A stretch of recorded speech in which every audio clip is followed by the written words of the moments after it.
She hurled a bottle at my 10-year-old. He hit the rail, face bleeding, then vanished into the sea. And as we scrambled to save him, she filmed it, smiling, calling it enforcing HOA order. She didn't know I once pulled bodies from war zones. She didn't know I could board a vessel faster than a Navy boarding team. And when the Coast Guard came, she was the one coughing up seawater, begging on camera, while her own friends live-streamed her downfall. But the wildest part? It wasn't what I did to her. It's what my son said after. And it silenced an entire HOA. The bay was calm that morning, unnaturally calm. The kind of silence that makes you forget how fast life can twist. We were docked just outside the HOA jurisdiction, right where the open sea begins. A small family yacht, nothing fancy. Just enough for Leo's 10th birthday. He didn't ask for much. No magician, no theme park. Just fishing with Dad, a slice of cake, and the feeling of being somewhere only we know. That was his phrase. He'd heard it in a song once and never let it go. My wife had set up a small table on deck. Cupcakes, paper lanterns, a Bluetooth speaker playing soft jazz. Leo wore his favorite blue rash guard, barefoot and beaming, waving to pelicans like he owned the ocean. I stood nearby, arms crossed, quietly watching him like I always did. 10 years old, still so small, still so untouched. That day wasn't supposed to be about the past. Not the medals, not the deployments, not the operations I still saw in my sleep. That day, I was just Dad. He turned to me and asked, "Can I jump in later, after cake?" I smiled. "You can jump in now if you want. This whole ocean is yours today." He laughed like only children can, without walls, without fear. It was perfect, until it wasn't. A gust of wind passed, and I felt a chill crawl down my neck. Not from the breeze, but from a presence, like something wrong had just entered a right world. A distant hum became a roar. Then we saw it, a sleek white boat approaching fast, white blouse, sunglasses, clipboard, jaw tight, HOA. And at the helm of that intruding vessel, standing tall like she owned the tide, Karen Melrose. I didn't know yet what she would do, but I knew this. She shouldn't have come here. Not today. Not near my son. She didn't glide. She didn't steer with grace. Karen invaded that bay like a warship entering enemy waters. Fast, loud, and hungry for conflict. Her powerboat cut a white scar across the ocean's calm, sending salt spray slapping into our hull. Everyone turned. Conversations halted. Even the Bluetooth speaker stuttered as if it, too, sensed something vile approaching. She stood at the helm, arms stiff, spine straight, eyes shielded by dark-lensed sunglasses that made her look more like a tyrant than a neighbor. Her white linen blouse fluttered behind her like a flag of entitlement, and clutched against her chest, the clipboard, the HOA Bible, her weapon of choice. "This is a regulated marine sound zone," she shrieked before even docking. "You're in violation of HOA noise protocol, Section 3, Subsection 14, unauthorized gatherings within visual perimeter." I stepped forward slowly, planting myself between her boat and my son. "Back off," I said, calm but razor sharp. "This isn't HOA property. This is open water." She smirked. "That's adorable. But visual and auditory disturbances are enforceable within HOA sightlines. And I can see you." I clenched my fists. I didn't move, didn't blink. Behind me, Leo clutched his cupcake, eyes wide. "Lady, it's a kid's birthday," I growled. "Take your clipboard and crawl back to whatever HOA rock you slithered out from." Her smile faded into something venomous. She bent down, pulled a cold water bottle from her cooler, and held it like a grenade. "Then maybe you shouldn't raise disrespectful little brats in my community." She hurled the bottle. It spun through the air, slicing the silence, and cracked against Leo's nose. His cupcake flew one way, his body the other. I heard the thud of soft flesh on hard wood. I heard his breath catch. I saw red bloom across his face, then the worst sound a father can hear, the splash. He went overboard. My wife screamed. The other kids gasped. My heart exploded into action. I shoved past the railing into the sea, arms knifing downward like spears. My body knew what to do. Years of combat diving trained me for cold water, blind reach, high-pressure rescue. I found him 3 feet below, eyes wide, dazed. I pulled him up, broke the surface, and held him close to my chest. Blood ran in a line from his nostril to his chin. And then, I looked up. Karen was laughing. Not a laugh of surprise, not nervous, not apologetic. It was the satisfied, self-righteous cackle of someone who thought she'd won. She even pulled out her phone, pointed it at me in the water, and said, "This is what happens when you let outsiders play in grown-up waters." That was it. The switch flipped. The soldier in me awoke. I handed Leo to my wife without a word, climbed the ladder back onto the yacht. My eyes locked on hers. No more warnings. No more words. You hurt my son. Now you deal with me. And she wouldn't see me coming. If you think she crossed the line the moment that bottle hit my son, comment 1 below. Because some battles don't wait for courtrooms. They begin right there, on the deck. The moment Leo was safe in his mother's arms, I stopped being a father. I became a weapon. I didn't speak. I didn't shout. I moved. The water still dripped from my skin as I crossed the deck in 3 long strides. Karen was still filming, still smirking behind those ridiculous glasses, like she hadn't just assaulted a child and laughed about it. I leapt. 1 jump. I cleared the gap between our yacht and her powerboat like it was nothing but a line in the sand. Her friends, 3 women in pastel cardigans and wide-brimmed hats, squealed. 1 dropped her wine tumbler. Another backed against the railing. Karen lowered her phone, surprised, but not scared. Not yet. "Excuse me? You just committed—" I didn't let her finish. Crack! My fist shattered her boat's plexiglass windshield. Pieces rained across her sandals. She stumbled back. "What the—" I grabbed the wheel of her boat and wrenched it sideways with all my strength. The sudden twist knocked every one of them off their feet. Karen landed on her back, screaming. Her clipboard flew overboard, spinning into the sea like a defeated flag. "Rules don't float so well," I growled, towering over her. One of her friends tried to get up. "Call the police." I turned slowly, eyes blazing. "Call God. You're gonna need both." Karen scrambled to sit up. "You psychopath. This is a federal offense. You're attacking a woman." I dropped to 1 knee beside her and grabbed a fistful of her blouse, yanking her forward until we were nose to nose. "You assaulted my son. You aimed for a child. And now you want mercy?" She opened her mouth. So I dragged her to the edge of the boat and slammed her knees to the deck, pinning her there. "Look over the edge. Go on." She looked. The sea. The blood still mixing in the water where Leo had fallen. The faint echo of my wife sobbing behind us. "This is where you threw him. This is where you kneel now." Then, without hesitation, I grabbed the back of her head and shoved her face first into the ocean. 1, 2, 3 seconds. Long enough for fear to set in, for lungs to burn. I pulled her back up by her drenched hair. She gasped, choking, mascara running down her cheeks like black ink bleeding from a lie. "You think rules protect you?" I whispered. "Out here, it's the ocean that decides." And right now it answered to me. She was shaking, but not from cold. It was the realization that for the first time in her entitled, rule-twisting, clipboard-swinging life, Karen Melrose wasn't in control, and I wasn't finished. I dragged her by the collar to the center of her own boat. She stumbled behind me, coughing seawater, clutching her chest like she expected someone, anyone, to rescue her. No one did, not even her friends. They stayed crouched in the corner, terrified and silent. I turned to them. "One of you record this. If she ever tries to twist this in court, we'll have proof of what really happened." One woman, hands trembling, pulled out her phone. Karen saw it and shrieked, "No, I forbid it. I am the president of—" I spun around. "You're nothing. Not here. Not on this boat. Not after what you did." She backed up, hands raised like I was the criminal. "You assaulted me. This is illegal. I'll sue you for everything you've got." I stepped in close, voice low and deadly. "Good. Try it.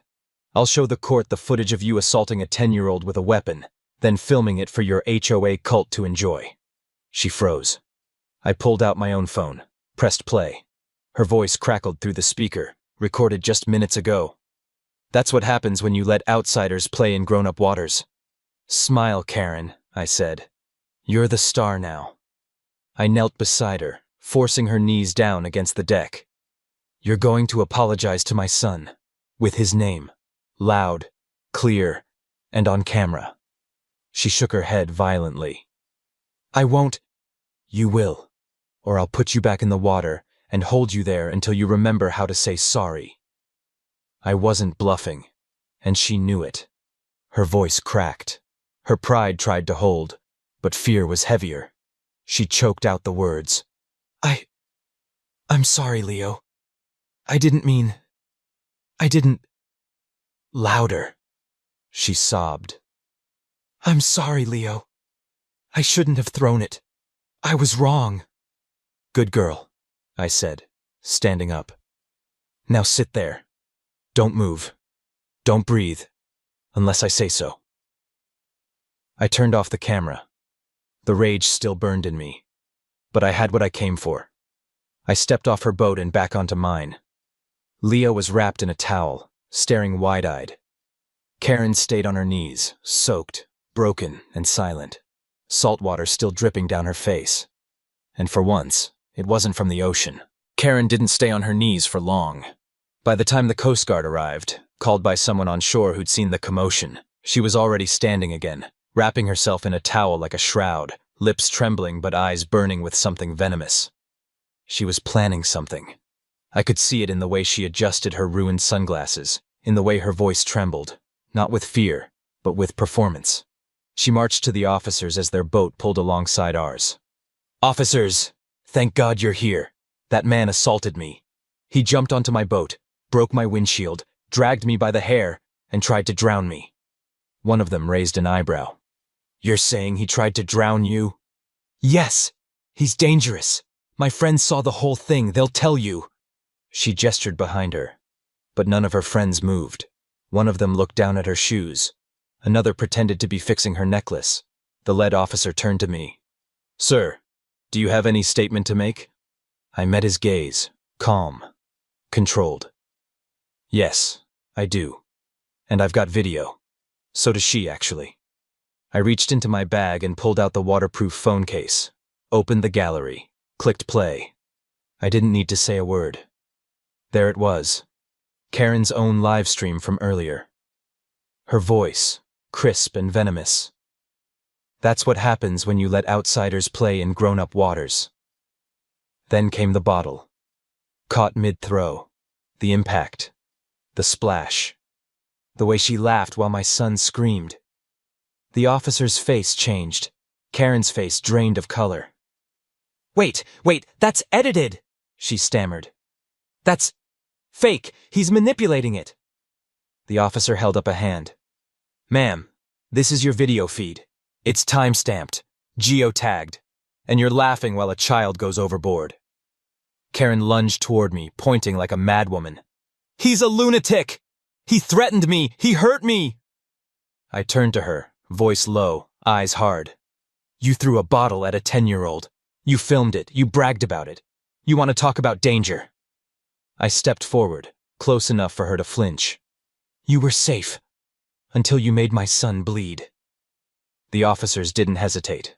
They cuffed her, right there, on her own boat. Karen screamed, called it harassment, called it a setup.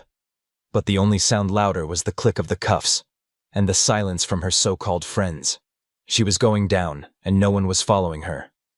I didn't smile. I didn't need to. Some victories speak for themselves. Karen didn't go quietly. Even with the cuffs on, even as the officers led her across the deck of her own boat, she thrashed like a spoiled child being dragged from a toy store. This is illegal. You're violating my rights. I'm the president of the HOA. The lead officer didn't flinch.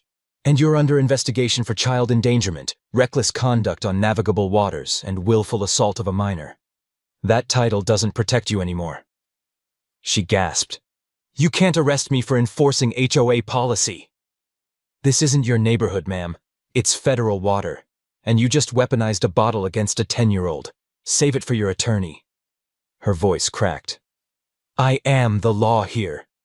I stepped forward slowly, eyes locked on hers. Not today. Today, the law wears a badge, and I wear blood, my son's. Karen trembled, not from guilt, but from fury. The kind that bubbles in people who've never been told no. As she was escorted onto the Coast Guard vessel, her head snapped toward me. "You'll regret this. I'll bury you in lawsuits. I'll ruin your life." I walked right up to the edge of the dock and said loud enough for everyone to hear. "You already tried to ruin mine, when you made my son bleed and laughed about it. The difference is, I hit back, and I hit harder." There was silence. Even the seagulls held their breath. The officer gave me a short nod. "Sir, we've reviewed the video evidence. You acted to defend your child and de-escalated once the situation was neutralized. You'll be listed as a witness, not a suspect." I nodded. "Understood. I'll be ready." Karen was still screaming as they hauled her below deck. Somewhere in her tantrum, I heard the words, media, lawsuit, and personal revenge. But her voice was getting smaller, farther, less powerful, like a storm passing over calm water. The HOA might have made her feel untouchable for years, but out here, under the sun, above the tide, she was just another reckless bully exposed by her own hand. One of her friends finally spoke, soft as a whisper. She always said rules made her strong, but they never applied to her. I didn't respond, just turned, walked back to my son, and wrapped my arm around him. "Let's go home, Leo. This storm's over." But deep down, I knew. Karen wasn't done yet, and neither was I. The video spread like wildfire. By the time we pulled back into the dock, it was already on 3 neighborhood group chats, 2 HOA Facebook pages, and at least 1 HOA legal watchdog forum. Not because I posted it, because her own friends did. The clip showed everything. Karen hurling the bottle, Leo's scream, her laughter. No edits. No context needed. The raw footage was worse than anything I could have staged. It was truth, and it burned through her reputation like a flare through dry rope. That evening, Ocean Glen HOA called an emergency board meeting, not to investigate what happened, but to figure out how to distance themselves from Karen Melrose. They knew. They'd always known. They just didn't expect someone to fight back. I stood outside the clubhouse that night, arms folded, watching the parade of SUVs arrive. Suits, fake smiles, the same smug faces who once wrote citations for having overgrown ornamental grasses or improperly festive mailbox ribbons. Now they were sweating. Karen didn't show up. Of course not. She was being processed and held overnight. But her allies came. At least the ones who hadn't already flipped. Inside, voices rose. Accusations flew. Someone shouted, "We told her to back off from that family months ago." Another responded, "She was the face of this HOA. Now she's the stain." A few minutes later, the doors opened.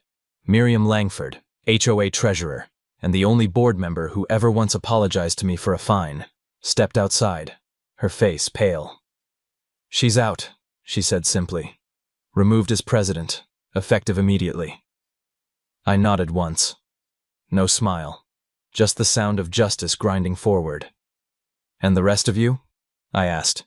"Still think her rules were keeping the community safe?" Miriam swallowed hard. "We were scared of her too." I took a step closer. "You were silent. That's worse."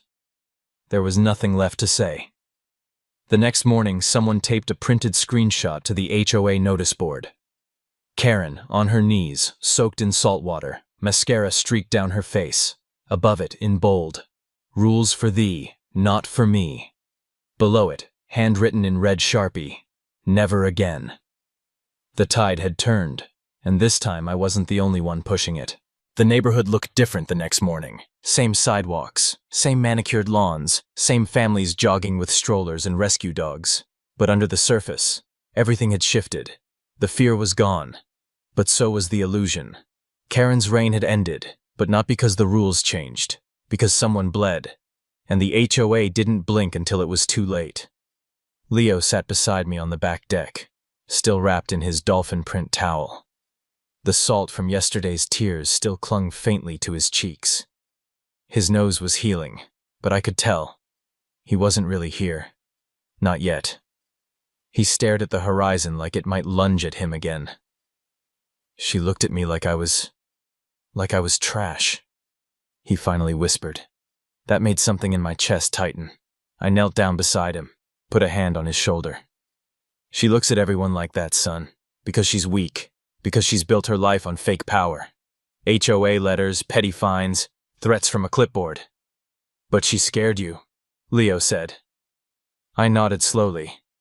She scared a lot of people. That's what bullies do. They yell louder so no one hears how hollow they are. He paused. Then, what if someone else like her comes back? I didn't hesitate. Then they'll meet someone like me. He looked at me, really looked, eyes wide, searching. Would you have really drowned her? I took a breath. Not because I didn't know the answer, but because I knew the weight of it. No, I said. But she believed I might. That's what saved you. Not violence, consequence. He was quiet again. The gulls circled above. The water lapped against the pier like it had nothing to prove. For the first time in days, the world felt still. Then Leo said something I'll never forget. Can I learn to be like you? Not scared? I gripped the railing, stared out at the same sea that had almost swallowed him whole, and felt something old and deep stir in my spine. You don't have to be like me, I said. You just have to remember one thing. What? I turned to him. Calm. Cold. Certain. Some people use rules to hurt. But the ocean doesn't care about rules. The ocean answers to strength. And when someone like Karen tries to hurt someone like you again, you don't yell, you don't run. You look them in the eye and say, my father remembers, and I'm not afraid. Leo didn't smile, but his jaw set. His shoulders squared, just a little. He was learning. Behind us, someone was tearing down the HOA banner from the front gate. The pole snapped. The vinyl fluttered into the grass. A new sign would go up eventually. Maybe fairer. Maybe worse. But I didn't care. Because my son wasn't scared anymore. And that was the real win. 2 days later, we returned to the water. Not because we had to. Because we chose to. Leo stood beside me on the dock, barefoot, his towel slung over one shoulder like a cape. The wound on his nose had scabbed over. Ugly, but healing. He still didn't laugh like he used to. Not yet. But he was here, and that mattered. Our yacht rocked gently in the tide, tied to the same cleat, facing the same stretch of sea where everything changed. This time, there were no balloons, no cupcakes. Just a quiet morning, a blue sky, and one boy ready to reclaim what had been taken. It feels different now, he said, staring at the water. Because it is, I answered. You earned that difference. He looked up. You think people still talk about her? I didn't have to guess. The answer was yes. Karen's mugshot had made the rounds. Her HOA title stripped. Her court date pending. But the worst punishment wasn't legal. It was irrelevance. No one feared her anymore. She wasn't power. She was a punchline. And that photo, the one taped to the HOA notice board of her kneeling on the boat, dripping and broken, had been reprinted dozens of times. Someone even made t-shirts. The caption, Saltwater Justice. They don't talk about her the same, I told Leo. Now, they talk about what she lost. Because of you? No. I shook my head. Because of what she did. And because you survived it. He stood quiet a moment, then took a deep breath and said, I want to jump in. I blinked. You sure? Yeah, but only if you come with me. So we did. Side by side, we climbed the railing. He counted. 1, 2, 3. And we leapt. The water hit like ice. It swallowed the sunlight, stung the skin, filled the world with silence. But when we came back up, Leo laughed. Loud, real, pure. He splashed me in the face. I tackled him back under. We came up again, gasping, grinning. It was the sound I'd been waiting for since the moment he hit the water days ago. Not the scream, not the silence, the laughter. Back on the dock, my wife watched with hands over her mouth, half laughing, half crying. We stayed out there for hours. No one interrupted. No angry engines. No shrill voices. The sea was ours again. And as we dried off and packed up, Leo turned to me one last time. "Hey, Dad." "Yeah, bud?" "I'm glad she picked the wrong kid." I raised an eyebrow. "Oh yeah? Why's that?" He smiled. Not like a boy. Like something stronger. "Because I have the wrong father for her to mess with." I laughed. First time in days. Then pulled him into a hug, held him close. "No, Leo. She picked the right father. And now, she knows it." Behind us, the tide rolled in again. No more shouting. No more rules. Just the ocean. And the boy who laughed again. Sometimes life tests you when you're least prepared. We didn't plan for that birthday to end in blood, or for a child's laughter to become a trigger for cruelty. But it did.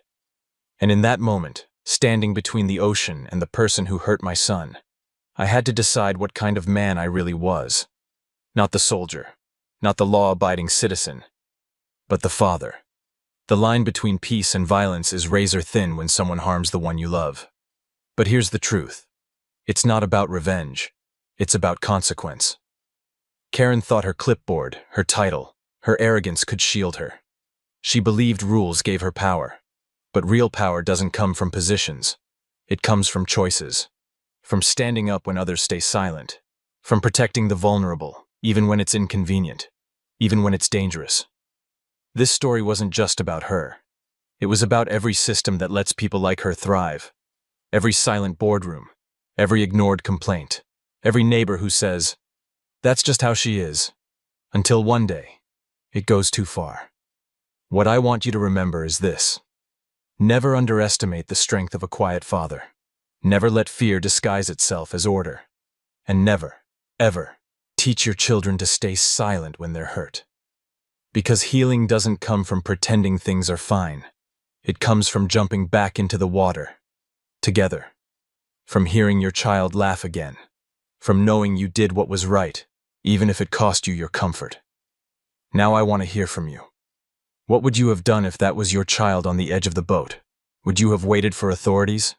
Would you have reacted like I did? Comment 1 if you believe some lines should never be crossed, no matter who holds the clipboard.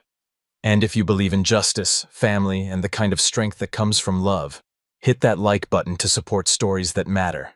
Subscribe and turn on notifications, because next time, it might not be the ocean that delivers the justice. It might be you.